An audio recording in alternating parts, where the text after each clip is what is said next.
ബംഗ്ലാദേശിൽ വീണ്ടും ഉടലെടുത്തിരിക്കുന്നത് വലിയ രാഷ്ട്രീയ പ്രതിസന്ധിയാണ്. ഇത് ഇന്ത്യയെ എങ്ങനെ ബാധിക്കുമെന്നാണ് രാജ്യം ഉറ്റുനോക്കുന്നത്. 2024 വൻ പ്രക്ഷോഭങ്ങളെ തുടർന്നാണ് പ്രധാനമന്ത്രി ഷെയ്ഖ് ഹസീനയെ പുറത്താക്കിയത്. തുടർന്ന് നോബൽ സമ്മാന ജേതാവ് മുഹമ്മദ് യൂനുസിൻ്റെ നേതൃത്വത്തിൽ ബംഗ്ലാദേശിൽ ഒരു ഇടക്കാല സർക്കാർ നിലവിൽ വന്നു. വലിയ പ്രതീക്ഷയോടെ ബംഗ്ലാദേശ് യൂനുസിനൊപ്പം നിൽക്കുകയും ചെയ്തു. എന്നാൽ ഇപ്പോൾ രാജ്യം കലാപത്തിൻ്റെ വക്കിലാണ്. രാഷ്ട്രീയ തർക്കങ്ങൾ, തെരുവിലെ പ്രക്ഷോഭങ്ങൾ, ഇന്ത്യയുമായുള്ള വർദ്ധിക്കുന്ന പിരിമുറുക്കം എന്നിവയെല്ലാം ബംഗ്ലാദേശിനെ വീർപ്പുമുട്ടിക്കുന്നു. യൂനുസിനെ ആദ്യം രക്ഷകനായി കണ്ടവർ വലിയ നിരാശയിലാണ്. ഇപ്പോൾ യൂനുസ് രാജിവെക്കുമെന്ന ഊഹാപോഹങ്ങളും പരക്കുന്നു. ഭരണഘടനാ പരിഷ്കരണം, തെരഞ്ഞെടുപ്പ് പരിഷ്കരണം, സാമ്പത്തിക വീണ്ടെടുപ്പ് എന്നിവയ്ക്കുള്ള അദ്ദേഹത്തിൻ്റെ പദ്ധതികൾ മുടങ്ങുന്നു.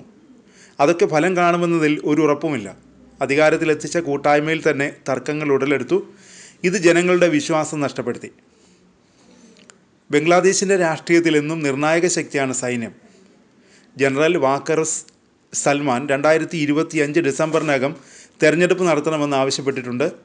ഇത് യൂനുസിൻ്റെ ദീർഘകാല പദ്ധതിയെ സൈന്യം തള്ളി എന്നതിൻ്റെ സൂചനയാണ്. തെരുവുകളിൽ ബംഗ്ലാദേശ് നാഷണലിസ്റ്റ് പാർട്ടിയുടെ പ്രവർത്തകർ പ്രകടനം നടത്തുന്നു. തർക്കങ്ങൾ നിലനിൽക്കുന്ന 2020 തെരഞ്ഞെടുപ്പിൽ തങ്ങളുടെ സ്ഥാനാർത്ഥി വിജയിച്ചെന്ന കോടതി വിധിയെ യൂനുസ് അവഗണിച്ചുവെന്നാരോപിച്ച് അവർ തെരഞ്ഞെടുപ്പ് ആവശ്യപ്പെടുന്നു.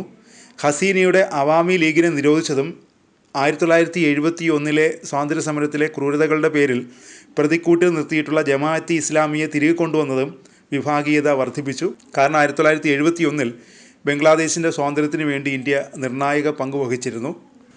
ഹിന്ദു ന്യൂനപക്ഷങ്ങൾക്കെതിരായ ആക്രമണങ്ങൾ 2024 2200-ലധികം കേസുകളായി വർദ്ധിച്ചു. യൂനുസ് ഇത് അതിശയോക്തിയെന്ന് തള്ളുന്നുണ്ടെങ്കിലും ഇത് ഇന്ത്യയുമായുള്ള ബന്ധത്തെ ബാധിച്ചിട്ടുണ്ട്. വ്യാപാരവും തകർന്നു. ബംഗ്ലാദേശ് അരിയും നൂലും കയറ്റുമതി നിർത്തി. ഇന്ത്യ വസ്ത്ര ഇറക്കുമതി പരിമിതപ്പെടുത്തി. ഇത് ബംഗ്ലാദേശിൻ്റെ 11% സമ്പദ് വ്യവസ്ഥയെ ബാധിച്ചിട്ടുണ്ട്. $21 മില്യൺ ഇന്ത്യൻ കരാർ റദ്ദാക്കിയത് പിരിമുറുക്കം വർദ്ധിപ്പിച്ചു. ജമാഅത്തിൻ്റെ സ്വാധീനം മൂലം യൂനുസ് ചൈന, പാകിസ്ഥാൻ അനുകൂല നിലപാടുകൾ സ്വീകരിക്കുന്നു. ഇതും ഇന്ത്യയെ അസ്വസ്ഥമാക്കുകയും അകറ്റുകയും ചെയ്യുന്നുണ്ട്. എന്നാൽ തെരഞ്ഞെടുപ്പ് പ്രതീക്ഷ നൽകുന്നതാണ്. BNP ഇപ്പോൾ ഇന്ത്യൻ നയതന്ത്രജ്ഞരുമായി സംസാരിക്കുന്നു. യൂനുസിൻ്റെ നയങ്ങൾക്കെതിരെ സഹകരണത്തിന് താൽപ്പര്യം കാണിക്കുന്നു. ചൈനയും പാകിസ്ഥാനും മേഖലയിൽ സ്വാധീനം വർദ്ധിപ്പിക്കുന്നു. അതിനിടയിൽ ഇന്ത്യ തെരഞ്ഞെടുപ്പിനെ പിന്തുണയ്ക്കുന്നുണ്ട്. വലിയ അപകടങ്ങളുണ്ട് ബംഗ്ലാദേശിൽ. യൂനുസിന് കുഴപ്പങ്ങൾ നിയന്ത്രിക്കാനായില്ലെങ്കിൽ കാത്തിരിക്കുന്നത് വലിയ പ്രതിസന്ധിയാണ്. ഇന്ത്യയെയും അത് ബാധിച്ചേക്കാം. പ്രക്ഷോഭങ്ങൾ, സൈനിക ഇടപെടൽ അല്ലെങ്കിൽ ഇന്ത്യയിലേക്കുള്ള അഭയാർത്ഥി പ്രവാഹം എന്നിവ ഉണ്ടാകാം. 2024 ഓഗസ്റ്റിൽ 600-ലധികം പേരുടെ മരണത്തിന് കാരണമായ ആഴ്ചകൾ നീണ്ട പ്രതിഷേധത്തിനും ആക്രമണത്തിനും ശേഷമാണ് വിദ്യാർത്ഥികളുടെ നേതൃത്വത്തിലുള്ള പ്രസ്ഥാനം പ്രധാനമന്ത്രി ഷെയ്ഖ് ഹസീനയെ പുറത്താക്കിയത്. 76-കാരിയായ ഹസീന ഇന്ത്യയിലേക്ക് പലായനം ചെയ്തു. തുടർന്ന് നൊബേൽ സമ്മാന ജേതാവ് മുഹമ്മദ് യൂനുസിൻ്റെ നേതൃത്വത്തിൽ ഒരു ഇടക്കാല സർക്കാർ ബംഗ്ലാദേശിൽ നിലവിൽ വരികയും ചെയ്തു.